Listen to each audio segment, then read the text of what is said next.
Hey there, gunslingers. Today I want to do something a little different and give you guys some tips for surviving as a rogue agent. As of the date of writing, we just received the 1.0.2 patch, which dramatically decreased the risks for going rogue as well as increased the rewards for doing so successfully. As of now, if a player is rogue level 1, they will lose around 10% of their current level's experience. In terms of gaining funds from successfully running the rogue timer out, a rank 50 player that survives Manhunt will receive XP equal to killing 40 NPCs and credits equal to killing 79 NPCs. When on a full Manhunt, I died once, losing about 10,000 experience, which is about the same as dying from an NPC pre-patch. All in all, I've spent all day going rogue with my trusty team of subversives, and even before the patch we did it quite frequently because honestly, it's fun even when not rewarding. So with that said, I decided to give you all my 10 rules of the rogue. Being as YouTube loves these kind of things in ordered lists, I'll cater to that today by giving you the top 10 rules, and I want to start this off by giving you number 1. Have an escape route. Rarely should you just go rogue and not have a plan. Hell, 2 plans for where your team should fall back to in case of an emergency. The best places for this generally is a spot with at least 2 points of entry, but no more than 3. Never allow yourself to be trapped. Whatever place you choose, be sure to have an exit in mind. There is nothing worse than running out of ammo, health packs, and grenades only to be assaulted by fresh troops beelining straight to your squad from a safe house fresh on supplies, overwhelming you incursion after incursion. So after patch notes 1.0.2, agents will drop medkits, ammo, and grenades, so this is going to be helpful for you. Just remember that. Rooftops with a couple rope stations and subway tunnels are good for this strategy. A rooftop near a subway is almost always a golden ticket for a successful tactical retreat. If you're with a full team, it's almost always best to keep on the move. Learn the subways well and lead your enemies through hostile territory to force them into being harassed and beleaguered on all sides, milking them of medkits and health in the process. Number 2, choose your skills wisely. There are myriad acceptable skills your team can employ, but there are a few which naturally stand out in the pack. I personally recommend 1 or 2 scans, giving your team that necessary stopping power. A pulse scan can almost double your team's damage output, plus give you notification of enemies around you. Flashbang sticky bombs are also your friend here. There is nothing worse than running up on a rogue team only to be blinded, stunned, and incapable of using your abilities while they have 3 to 8 seconds of initiative to pump you full of lead and grenades. Healing is also a must. Generally, I'd go with overdose. That extra bit of healing for both you and your teammates is sometimes crucial in a gunfight. In PvE, it's okay to rely on teammates for a dedicated healing role, but in PvP, it's usually too hectic and you'll probably need your own inside of a gunfight. Number 3, short range is the best range. Rarely do any player kills happen at a distance of over 50 meters. Since this game has such a long time to kill, unless you are being somehow one-shot, you will have time to take cover, heal, and close the distance. SMGs with a high crit chance and critical damage usually win the match. Although there is also a place for high rate of fire assault rifles and LMGs for suppressive fire.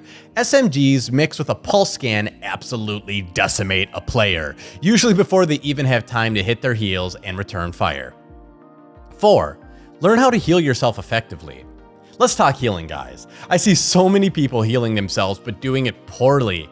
In heated gunfights, it's best to have a smooth order of operations for your healing abilities. Talents are also important for this, and the ones that I recommend are A, Adrenaline, which allows you to use a med kit when not at full health to receive an overheal. B, Critical Save. Use a med kit during low health to increase damage resistance by 40% for 10 seconds. C, Combat Medic. Use a med kit near allies to heal group members and proxies within 20 meters by 40%. And D, I recommend One is None, where headshot a hostile to have a 50% chance of not consuming the bullet. When healing, I recommend that you first use your med kit, and then your skill, and then another med kit if necessary. This may sound counterintuitive, and while there are situations which it shouldn't be followed, it helps in hairy firefights. Med kits charge fast, but not fast enough to use them one after another consecutively. If you medkit first, then skill heal, by the time you need it again, you can use another med pad. If you heal, medkit, Well, your medkit may not be ready in time when you need it. You have a full 5 medkits if fitted properly, and you shouldn't need any more even in a full manhunt. Always skill heal whenever you can if you're missing any health. Remember, you never want to be caught off guard or get in a gunfight and not have as much health as possible.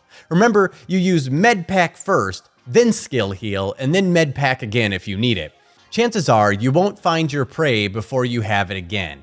Also, remember that after patch 1.0.2, neutral players will be able to heal each other, so they have that advantage. You must use all of yours as well. And with this patch, agents will also drop medkits, so you'll not have to be so paranoid about running out while being rogue. Number 5, shoot for a full-on manhunt early on. Just going rogue for a few kills and constantly fighting off hordes as you run isn't effective. It just stalls your timer every engagement, leeching you of resources. Once you have attained a full-on manhunt, you can let the counter drop quicker and then restock supplies. Having fresh ammo, medkits, and grenades are very important. Once you have a manhunt, you will be a large target. It's usually around this time that you should employ your exit strategy and make your way on the run.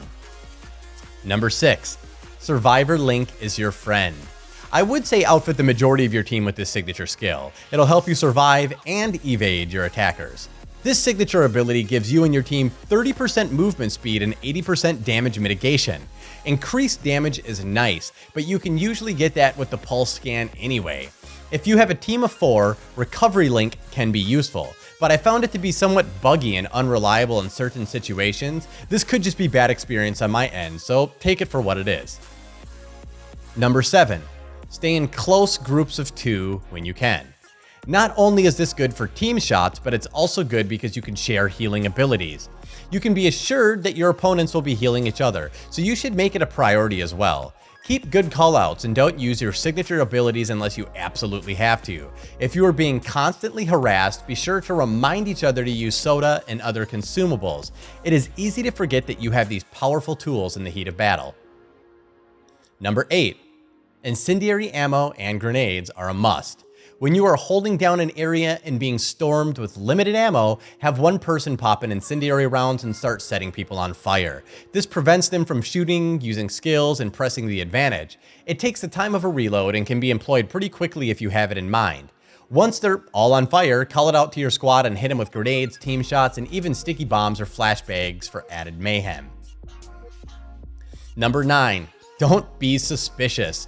Grab a piece of loot off the ground when going to extractions in order to blend in. There is nothing that gets people's hackles up more than seeing someone lurking around an extraction without a pack on their back. If you are attacking the extraction rope, wait a few seconds after the rope drops and they start to go into the animation of attaching their items. A well-placed sticky bomb, grenades mixed with some incendiary ammo really works well in these scenarios in giving your group the upper hand. Another no-no is strategically positioning yourselves around them with gun pointed. Don't get their attention until you plan to attack and until it's too late for them. Number 10, research your opponents. Know what they're after, what resources they need, what their extractions are. Research the latest farm routes, where they are and what they want as a division agent.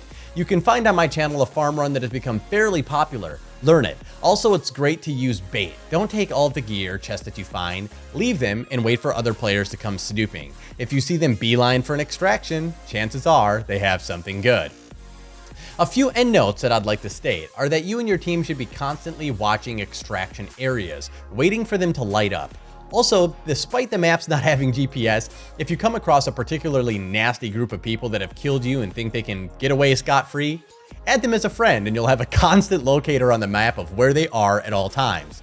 Chances are they'll be pulling out their hair trying to figure out how you and your team keep finding them. Some might call this cheap, but rogues don't play by the rules. Their philosophy is one of autonomy and independence, and when you are the minority force, rules are for dead men. As of now, there's also a glitch that allows for double revives. I made a video about that earlier on, and I suggest that you and your team employ that until it is fixed, because you can guarantee that other teams will, and you don't want to be at a strategic disadvantage when encountering an adversary. Well guys, that's all I have to say. Please, if this video gave you some good information, give it a like. If you like